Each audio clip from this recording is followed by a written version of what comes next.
This is Byron Lazine and Nicole White, and you are tuned into episode 263 of The Real Word. Word is up. Ooh. A lot of listing stuff today, which is good, Nicole, because I feel like now that we're into March, agents need to go grab some inventory, some listings, get it onto the market to help the biggest problem in real estate, which is that we don't have enough homes available for home shoppers. So we've got two listing rackets, and then we've got some spicy comments Spicy. from the Remax CEO. I love Nick Bailey. Love what he's doing over there. Congrats if you're a Remax agent on the 50-year anniversary coming out of the R4 conference. We'll get to all of that, but first on nowbam.com, biggest regrets of first-time sellers. So according to a Zillow survey, Nicole, Yes. 84% of Americans who sold a home for the first time in the past 2 years have regrets. The top 4 regrets of first-time sellers include decisions regarding pricing, online impressions, timing, and home improvements. Let's go through them one by one. Regret number 1, pricing incorrectly. Okay, sellers see offers start to roll in and they're like, oh, I guess I didn't ask for enough. Have you experienced any of these regrets listing homes in the last year, Nicole? I have not. Is it because of the way you're educating them through the process and coaching them up? Hey, we're going to list at this. I expect to see this many offers. I do anticipate we'll go over. Are you preconditioning? Well, for sure. I mean, obviously at the height, we were already, in my mind, pushing the number as far as we really could validate for. So Because appraisals were catching up? yeah, and it just like there was just no way that some of these houses would actually sell for that number, but they had, and that again, they were ultimately thrilled to get the number that they had it listed for, let alone all the extra that would come along after. So I have yet to have a seller that regrets not listing it for more. No. On the flip side, you may see some sellers this year regret where they actually list their house to start with. Nicole Bashad, senior economist for Zillow, another Nicole. There is another Nicole. A lot of Nicoles out there. There are lots of Nicoles. This spring, sellers are more likely to regret pricing their home too high. The price their neighbor commanded a year ago may no longer be realistic. For sure. They need to adjust their expectations if they want to avoid having their home linger onto the market. It's more important than ever for sellers to rely on advice of a great local agent who understands their neighborhood and has a winning pricing strategy. So Nicole Bashad, shout out to Nicole, supporting the great local agents over there, senior economist at Zillow. Have you seen any have you spoken to sellers? Have you seen this already taking place as the spring market starts to take form in 23? Absolutely. I mean, I was just even having conversations this morning with some of our agents because they're like, I've had 50 showings but no offers. And it's like there's only one reason And for that. And only one. especially like in Connecticut, especially because Connecticut and Massachusetts have the lowest inventory in the entire country right now. Those are the 2 states with the lowest, inventory measurements. Across the country, it's at 3.5 months of inventory, right? Let me know in the comments where months of inventory are for your particular market, and what is the inventory levels. But there's no excuse right now in the Northeast. The Northeast is very different from the West. It's very different from Texas, what's going on. So if you have a listing in the Northeast, especially, and you've been on the market an extended period of time and you're not getting offers, Right. then there's an issue with pricing 100%. and pricing only. And I told them, I'm like, you're doing your job. You're getting the people in. They're just not seeing the value in it. Right. It's funny because I'm sure you remember because again, you got into the business a little after I did, but that was always, I feel like what is going to be happening now happened for years after like the big boom in 04, 05, that in 2012, 13, everyone was like, oh my goodness, the amount of money that I lost. Like, I don't want to list because the amount of money I lost. It's like, Yeah. no. You never sold your house in 5. You never had that money in 2005. Like it never was in your hands. Like, I think that we're going to definitely be up against that in the next couple of years where people are going to start saying, oh my goodness, I lost $50,000. The thing that was eerie in 2012 is you had such massive months of inventory. You had an accumulation of homes on the market that was substantial. It was ridiculous. It's well over the normal months of inventory, which is 6 months of inventory. It was well above that in almost every single price range, Yeah. in every price range, certainly in the Northeast. But you don't have that problem today. You Right. don't have the problem of like being able to produce a showing. Then it was eerie. Oh, You yeah. could put a house on the market and nobody would walk I through it. think one of the first listing appointments that you and I ever went on, well, that you actually came with me on, I had the listing, we joined forces, so we were selling them on the fact that now they got both of us when we joined the team, and You get two of us and yeah, and maybe two showings if you're lucky. right, and you know, the month supply on that, it was 3 years, 3 years. Remember we were sitting in that house on Middle Beach in Madison, and we It was a high price yeah, point for our it was a area, yeah, it was a waterfront. It or was higher. well, it was a seasonal house too, but it was a Yeah, it was a beautiful road. But and funky I remember situation. because it was all siblings, and I remember the sister going, "Well, I guess we got 2 years left then." And again, it sold almost right on like the Took 3 3 it took years. 3 years to sell. 3 years, yep. Like, you got 3 years of Yeah, inventory. yep. Right now, the And national number is we've three and a got half through right months. now is 1. So and again, we like, that was the job, trying to keep your job. That was the job, keep your job. But, yeah, like Ryan Serhant always says, "Not get fired." Okay, Yeah, regret number 2, bad online impressions. Buyers rely on listing photos and videos more than ever before. So if property doesn't make a great first impression online, yep. you've kind of wasted that opportunity as a seller, which is, listen, interviewing 2, 3 agents right now for sellers in 2023 is really important. You're going to get one opportunity. Right. Now, I'd line them up if I'm selling and I'm interviewing 3 agents. I'd line these puppies up one after another. Hey, I've got 4 o'clock, I got 5 o'clock, and I've got 6 o'clock. Nicole, I'm bringing you. Mhm. I'm bringing Heidi. I'm bringing Emily. Okay, I'm going to have 3 people back to back to Wow, that would back, be quite the and competition right and there. listen, you're gonna have to, you're gonna have to stay for an hour and pitch me. You're gonna have to walk by. I would want, if I'm a seller, I'd want you walking by your competition. I'd want to maybe, see, is there any, is there a little bit of a side talk? Is there some glares? I want people to be up. I would make it a competitive environment, right? And I'd make a decision that night because sellers, it's better to list now than it is later in Oh the my gosh, year. yeah. And really, you got to show me. And really, listen, if you get 3 of the top agents to come through, photos are going to be the last thing you have to discuss. It's how else are you going to, what phone calls are you going to make to get me the extra eyeballs? I know what Zillow can do. I know what I know what the photos are going to look like. I know what floor plan, if I got great agents in front of me. What are you going to do to give me maximum exposure on my listing? And like you said, somebody talking about 50 listing or 50 showings on a listing, Yeah, no offer. Now I've got the ammo. I've given you maximum yeah, exposure. It's gonna absolutely. be it's Yeah, gonna be pricing. Okay. yep, Number 3, regret, wrong time, yep, Nicole. yep. What do you think? Wrong time. What is wrong time right I now don't with even low I inventory? don't Wrong time would be quarter 4 of this year. That'd be a regret. Well, it's interesting though, because I wonder if this was yeah, I mean, someone that sold in maybe 2020 and they had wished that they waited till 2022. I mean, I think that there was never really a wrong time over the last few years, especially in our I should say in our area. There was never a wrong time to sell. I mean, it was obviously it continued to get better, but where they were starting was fabulous already. And again, some of them actually again got to take advantage of the low interest rate. So hopefully on the Yeah. flip side, you bought inevitably then at the right time if you're feeling like it was the wrong time to sell.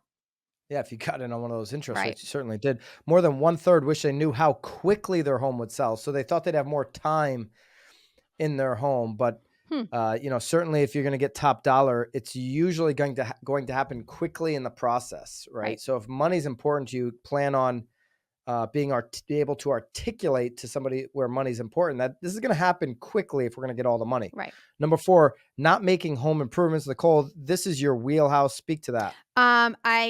I think it is this probably is one of the biggest regrets. I think a lot of people just thought that they could just slap it on there and it would sell. And obviously lots of them did, but I still think it's our job as agents to direct them. Because again, even though offers were maybe coming in over, were they sort of deducting still because they had to fix trim or paint walls, or I think there's some really easy things that everyone, I mean, we talk about this all the time. There's so many easy things, even just staging that you can do. Make a bed. Do you know how many houses I saw in the market the last few years that didn't even have their beds made? Well, how about this, Nicole? If you're right now Yes. where most markets in America, the inventory hasn't fully come back, but it's higher than it was last Yeah. year. So last year we're about 2 months of inventory in most markets in America. Now we're at 3.5 months. Most markets have pricing pressure to the down. Okay, so if you're in one of those, how much time would you spend doing these improvements versus getting on the market now? The longer you wait in those markets, the more money you're leaving on the table. Potentially, So but again, I think it also greatly depends on what kind of shape your house is in, right? I mean, if your curb appeal is like shatty, it's worth waiting a week to like make sure your mulch is down, make sure maybe you have some plants. If you have dogs, like again, I was just at a house the other day and they have a dog that just made like a mud pile on the front yard. Like what you're gonna sort of spend, and again, you'll certainly make up for it even if you're waiting a week. Again, or just the piece like trim. Take the week to paint the trim, like your trim again white real quick, like while you're watching TV, just like paint your trim. Like there are some things that won't take long, that I still 100% think it's worth taking, the extra mm, week on. Again, my goal would be to get everybody on the market before the end of March. So, um, but preferably now. I mean, just now, for right? It's sure. just. But you're Well, right. We're already into but March, it's so yeah, you right. got So you got to go. my point is if people are reaching out now, that would be my goal. Like, let's get Yeah. these things done. I do not want to go on the market in April. Again, a lot of the conversations that I've been having, we're starting in December. So it's like this is the goal. Obviously, even in January I wanted them listed, but I think right now it's, get as much done as you can before the end of the month. But again, I think waiting even just the week or two to get those improvements done is 100% worth it in some instances for sure. Amanda Pendleton, home trends expert at Zillow, she agrees with you, by the way. She says landscaping, interior painting, and carpet cleaning are the most commonly completed seller projects for good reason. They boost online curb appeal and send a powerful signal to a buyer that a home is well maintained. And the carpet cleaning for me, you mentioned dogs. That's a big one. Huge. I can smell dog immediately when I walk into a house. If you like the smell of dog, that might be appealing to you, but not everybody does love the smell of dog. You got a new dog. Is your house starting to give off that real nice dog odor, No, or because is I it? get my carpets cleaned. I have Oh, someone okay. come in and clean my carpets probably every 6 months, like, on the regular anyway, but I have a lot of hardwood anyway. But no, no dogs. I mean, it's probably the worst maybe on my daughter's comforter, but you just throw that in the Oh, wash and you're good to yeah, go. But no, yeah. I got no Dogs dog are smell. dogs are clean, clean, clean. Moving on, racket number two. Yes, Okay, I think some of those regrets can be all of those regrets can be reduced when you're working with the best local agent you possibly can for find sure. as a home seller. Okay, there you go.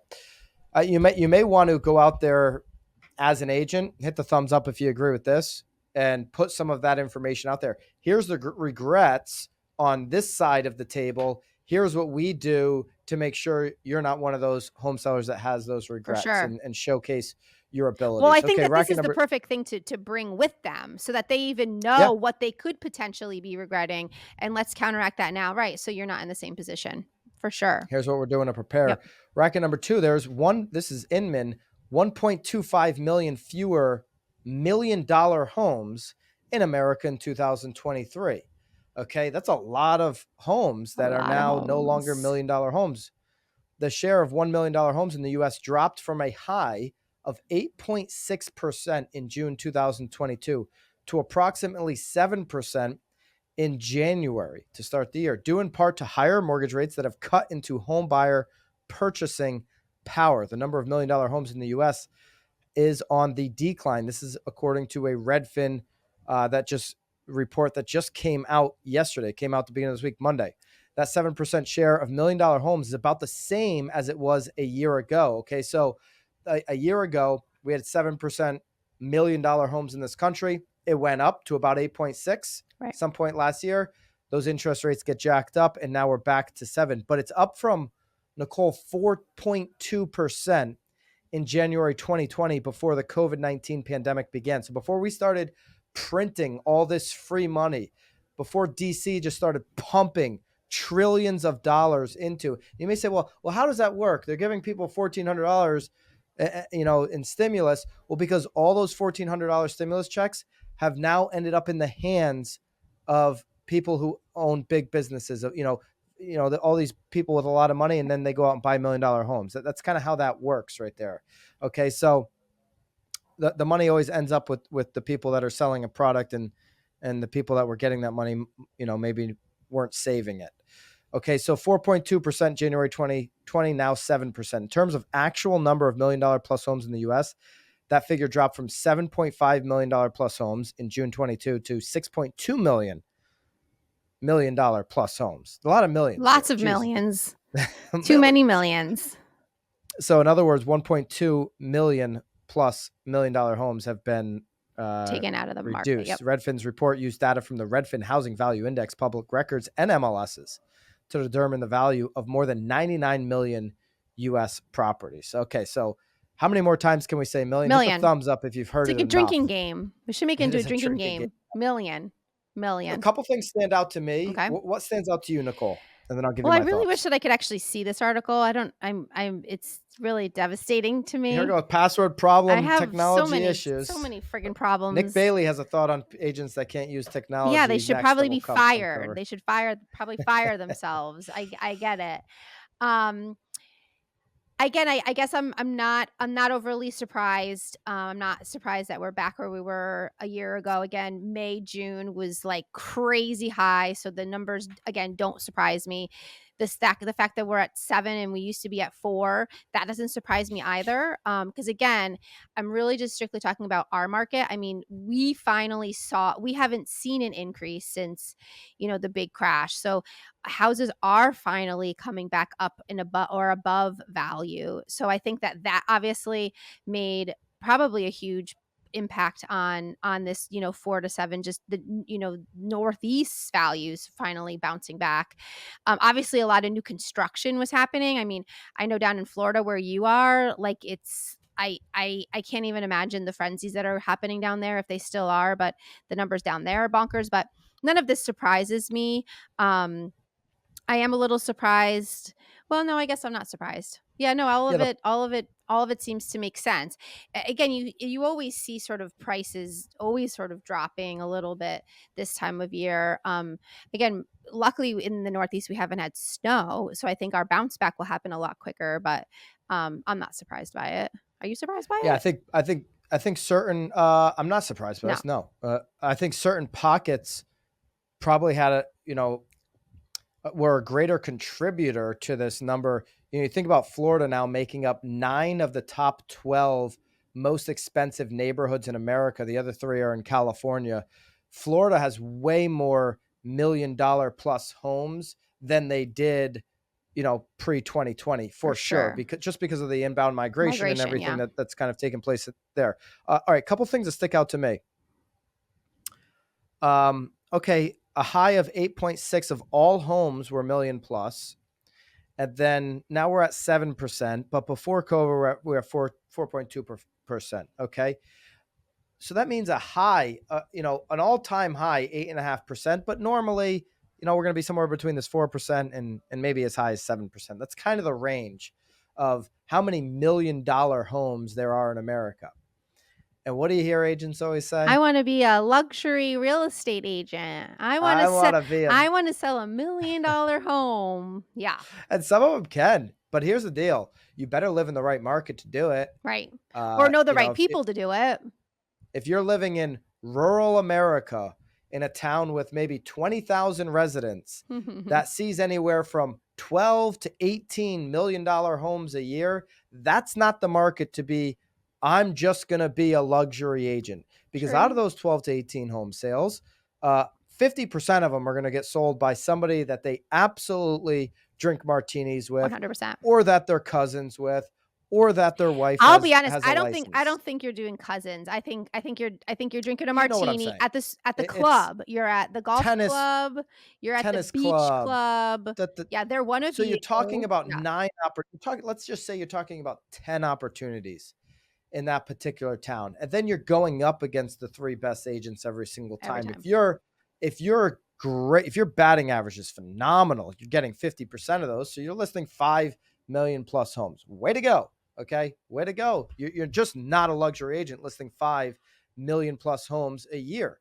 You can pretend you are, you can put it in your Instagram handle. You're not a luxury agent in comparison to Well, those top luxury agents that are doing this in these other for markets. If you want to be sure. a luxury agent, move to Miami, Well, that's fun. move to You Beverly have to. I Hills. mean, if you think about, there are sometimes even on the shoreline here that $500,000 is considered, again, if we're looking like that is Okay. considered luxury. Like So that I is hear you on that. like And and go ahead. and I'm of the belief of like give everybody a luxury experience. I'm totally with that, Sure. and you may define luxury, and luxury is kind of a silly word, It's right? super Well, silly. It's like a top um producer. yeah, Yeah, I agree. I agree. So you may say, hey, everything over, to your point, over 500,000 in our market is is a substantial sale. It's well above yeah, median, however you want to, kind of phrase that up, right? Okay. So let's just call it this. There's limited $1 million plus homes for sale. And there's a whole lot of agents. There's more agents right now than there is inventory in this country. right.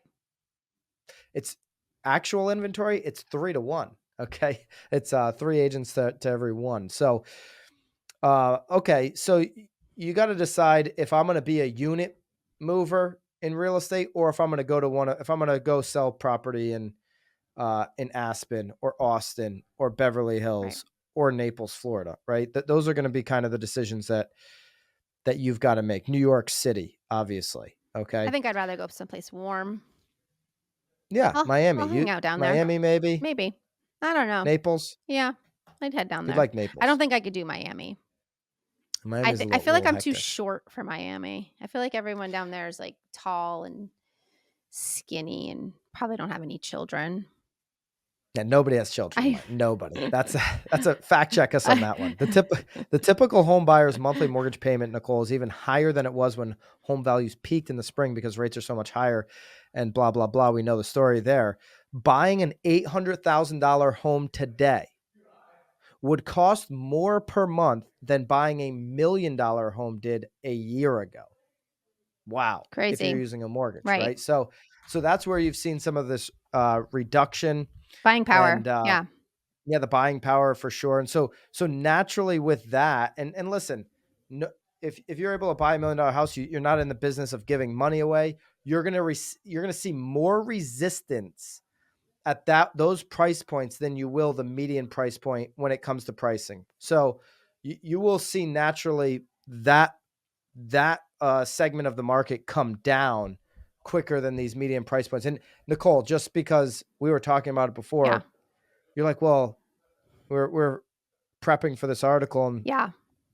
and you said, Well, well, that's not the case well, in no, no, no. Connecticut. Well, And it's yeah. like, Well, but my initial point was that there were 14 offers on $1 million property, and in the past, we've only ever seen probably 14 deals actually happen.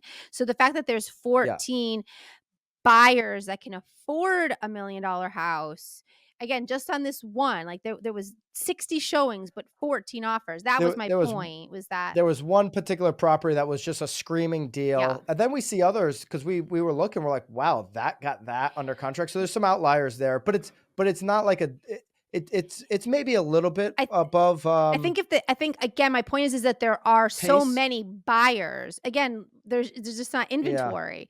Because if you yeah. were able to replicate that 14 times, you would have. I mean, it's just If you were able to again replicate that house 14 a times. $1 million buyer in our area. It was again days on market. We were talking 3 years. I mean, Yeah. So, and this is where everything comes back locally. Okay, so to your point, the last few years, places like Connecticut, some particular neighborhoods in Jersey have actually seen an uptick based off of normal years on these $1 million price ranges, because it's a lot more normal for somebody who's based out of Manhattan to now have the luxury of working from home, or maybe going into the office once a week. And that's where you see people starting to spread out. But I was curious. I brought up the Yeah. MLS and I was like, Yeah. well, it's not completely, No. going crazy. No. So, and here's where I'm hearing a lot, and I talk about this in the hot sheet a lot. I'm hearing a lot of agents say, well, their one listing that they have that is, at a certain price point is getting so much activity, so there's so much demand. Remember, inventory is so low right now. Okay. Right. So demand is really 43% less than it was last year. That's the true number across the country. There's 43% lower mortgage applications right now. So we can't kid ourselves and think there's just this enormous amount of demand. There's a lot of good, strong demand, pent up demand. In a normal market, probably pretty normal demand, but we have very little inventory. little. It feels like the demand is Right. greater. Nicole, to our point about Florida, at the end of this article, they do talk about Florida seeing the surge. I didn't even get that far down in the article. I So can't even get that far down. So our assumptions were right. $1 yeah. million homes, and as the state's popularity and home values have increased, the number of $1 million homes in Miami, Nicole, rose 11.5% from 1 year ago. Yeah. From 11.5% to 14.4%. Sorry. While the share increased from 9% to 11% in Northport, 11% to 12.8% in West Palm. They didn't put Naples in there. I'd be curious to know what that is.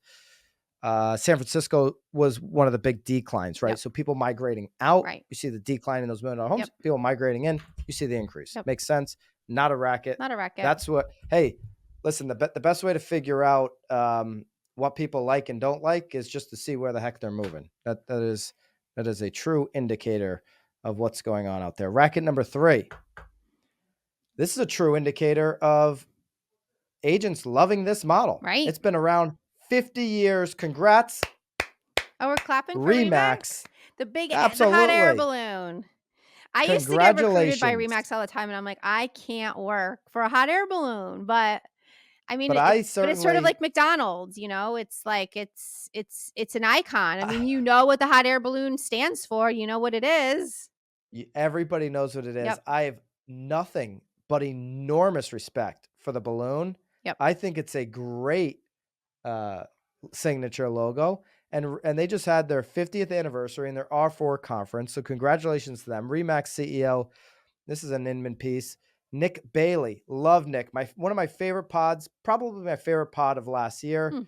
Maybe we can link that up. Yeah. Haley. Well, aren't you? I saw that you're reposting all of yours now. Are they on Sundays? You're putting. No. I'm not reposting. That was a new, fresh one with Chris Smith. Oh, I thought you were taking out. Oh, I thought you were taking ones from the Byron Lazine podcast and refreshing them. New. By the way, link up the Chris Smith pod because you mentioned it. Yep. Thank you. Yep. Link up the Nick Bailey pod from last year. No, that Chris Smith, we went an hour and a half, Nicole. Yeah. That was just a week ago or so. You would sit and talk to someone for 6 hours if they let you. You got to check out the Chris Smith one. It's wild. It's fun. I'll watch it. Well, I commented. You put a thing on there, and I think the question was, what was the question you did on Instagram? It was about preparing. Being prepared, yeah. And did you see my comment? You didn't even like it. So that's why I have. I'm gonna go like it. So that's why I have you. Yeah. Yes. I love that. Anyway. Okay, so on the heels of Remax 50, thank you, Nicole. Yes, you're welcome. Appreciate the love. That's all you'll get. I'm sure it'll. On the heels of Remax 50th anniversary R4 conference, Nick Bailey shared a sneak peek on some of their plans for 2023. Okay, so guess what's going to happen? This is Nick Bailey, the CEO of Remax, speaking. Guess what's going to happen in 2023? People are going to buy and sell houses. Imagine. He said this during his keynote. What drives our business, not all the headlines on the news that you see, is marriage. It's having children, moving to care for a loved one, a job, divorce, all of those life events that drive our business. Couldn't agree more. Right. No matter how bad things get, those life events aren't going to stop just because of the Fed and the economy. None of that stuff stops. Now, maybe a third of it stops. We're probably, Nick, if you're not following the numbers, that's going to be how many less transactions we have this year than last year. or certainly than Well, 2021. but wasn't this like a Um, rah-rah fest? I mean, he was yeah, it was probably a rah I rah. mean, We got to he keep was it trying to positive. keep it light. Yeah. But yeah, I agree. You're still going to have an abundance of sales if you're an agent who cares about serving your marketplace. There's going to be an abundance out there for you if you're putting in the work. He said Remax could reach 200,000 agents worldwide over the next 3 to 5 years. Awesome. That'd be a 38% increase, Nicole. Okay, so interesting. You hear a lot about well, Keller Williams is 195,000. Remax is like the next, there. Um, I mean, that doesn't surprise me. I mean, Remax is because they do give you such a high split. So if people are looking for what they think is more money, again, I mean, obviously you have to pay desk fees and all, but I mean, Remax traditionally is one of the highest splits. Am I wrong there? I feel like Yeah, that's it's designed for an entrepreneur that yeah. doesn't need much.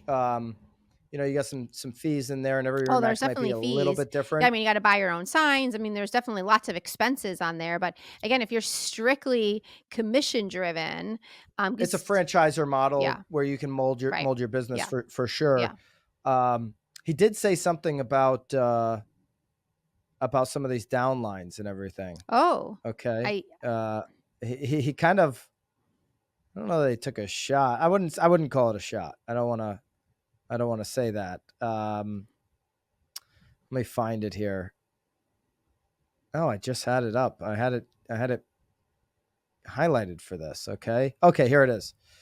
It's down at the bottom of the article if you're interested in reading the whole thing. I think it's pretty good little interview recap of what Nick had to say. Final message for Remax agents. Okay. Remember how you got here and the hard work you do for yourself and on behalf of others every day. Great message. great. There's not enough downline, profit share, split, or whatever to enable unproductive agents to stay in our industry long term. When markets are changing as they are today, this is yours for the taking. Thank you for bringing us along for the ride. I thought that was pretty Feels clever good. there. I like It that. feels It good. was his way of sneaking in. Hey, I don't give a crap what your downline looks like. If you're not out there selling homes, it Right, doesn't work. right. You've seen EXP change their model, not this year, but in the last couple of years, they've changed their model. Okay, you just saw Side do it this year. We need to change our compensation plan to keep Side profitable. And you just saw Real, Real. Okay, Real brokerage. Yep. You know who I'm I talking know you're about, talking Nicole? about. Real. I've heard of real. Okay, they just changed in a Real letter way. from the CEO in a real way Yeah. their compensation model, and I actually I've seen that email from the CEO. And Tamir said, we need to change our compensation model to make it more sustainable long term. Means agents making less money because they have an abundance of unproductive agents in these downlines. Okay. They only have 9,000 agents, by the Right. way. Okay. So 9,000 for them. And then you've got the, EXP. Still, these guys have not taken, more than 10% of market share with that particular model. Right. Love the model. Think it's working for a lot of people. But Remax has been around 50 years. Keller Williams has been around a long time. Okay. There's something to be said for these other models that they haven't just disintegrated in growth. They continue to go out there and, you know, um, and go out there and work and do it. A lot of comments on this. Uh, okay, so somebody, this guy Patrick. I'm not even going to read that one. Kind of crazy comments Mhm. there. I'm sure there's lots of um, crazy comments. Same thing, John Davison. 200,000 agents, wonderful, but how many of them are productive and making a living? You could point to any brokerage on that, though. 100%. So any Absolutely. brokerage, you say, well, how many of them are productive? Almost every brokerage. It's just like the MLS. You don't need to worry about the brokerages. Look at the MLS. Okay. 20% of agents do 80% of the deals. So you can say every brokerage is going to be the same thing. There's not any brokerage out there that's bucking that trend. Right. Am I right? Right. Or am I wrong? No, you're right. Let me know in the comments what you think, if I'm right or wrong. Interesting thoughts from Nick Bailey. We'll link it up below. Nicole, any thoughts you have with Nick? No, I can't read his article. So he sounds great. Yeah. He sounds fab. It sounds like he was excited. He hit 50 years and I think Yeah, he wasn't there the whole 50 years. I don't even think he's well, 50 no, years but old yet. even, I mean, but he's there for the 50th. If I'm gonna be at a brokerage at any year, it's gonna be a big celebration, big celebratory one. Yeah. Gotta. Yeah, I love it. You know who gave a keynote as well? Can't wait to hear. Our buddy, Jared James. Oh, yeah, I think I saw that, actually. I think I saw that on his Instagram. Yep. Yeah, good It for looked him. amazing. A lot of feedback. A lot of people tagging him. I'll leave everybody Yeah, with and his this. girlfriend was there too, I saw. She's a little number too, huh? I don't know. I can't comment on that. Okay. Never met her. Uh, I don't know what number are you giving her? I'm You want to give her a I mean, number? I'll give her a 10. I'll give her a 10. Okay. I'll Oh, you give said her a little number. Yeah, she's a number. She's like a pretty little number. Yeah. Wow. Jared, I don't know. Watch out if you're around Nicole with your new girlfriend. Nicole may be. Well, I don't she's know. killing it in the real estate world too, though, isn't she? What is she? I don't know much about. I don't know. I thought you don't know. said I that don't she know her name. started. I thought you said she started some real estate program. Was it like some I know lead? she's in real estate. That's all I know. I mean, Yeah, I thought she I was. have no idea. I'm doing something on the tech side. Well, who knows? Okay, Anyway, so, anyways, I'm going to leave you guys with this Jared James quote. Leave everybody listening to the pod with this final thought, and it ties off of what Nick says. Doesn't matter. There's going to be homes out there, and Jared James always says, and I've seen him tagged recently on this quote: consistency is undefeated. If we all go do the things we need to do to serve our community each and every single day right now, and be consistent in it, we're going to have a big year no matter what. no matter So keep that in what. mind as you move forward here throughout this week. Consistency is undefeated. Nicole, I will see you next week, fresh off of Eric's wedding. I know I'm so sad that I wasn't invited, but give him a big hug for me. I will not give him a hug, but I will say hello. Yeah, And then congratulations. next, tomorrow we'll link it down below. Haley, make sure you take the note. A lot of links down below right now. So many Haley. links. We're just linking everything out. There is going to be before Eric goes and gets married, he's doing a Instagram question and answer with Brooks Landry and Matt Leonetti, sponsored by Boomtown. That'll be a good one. That's going to be a great one. Webinar tomorrow. The link is down below. Haley, don't forget these 1,400 links. If you subscribe to the BAM YouTube channel, by the way. Like Wednesday? This is on Wednesday? That's Wednesday. Yeah, okay. Tomorrow. Okay. So that's Wednesday. That link will be down below. If you subscribe to BAM YouTube, you might not miss anything, although you would miss the webinar because that is a private live webinar, live Q&A. Make sure you're subscribed to BAM YouTube. Get on the newsletter. Go hit Nicole up on the DMs, and we'll see you back here neck week on The Real Word. Nicole, I guess you'll be hitting up Jared James' girlfriend in the DMs. Stop it. You might be sliding into her DMs. No, maybe I will, because anyway, shut up. I think you already have. Keep it real, guys. See ya.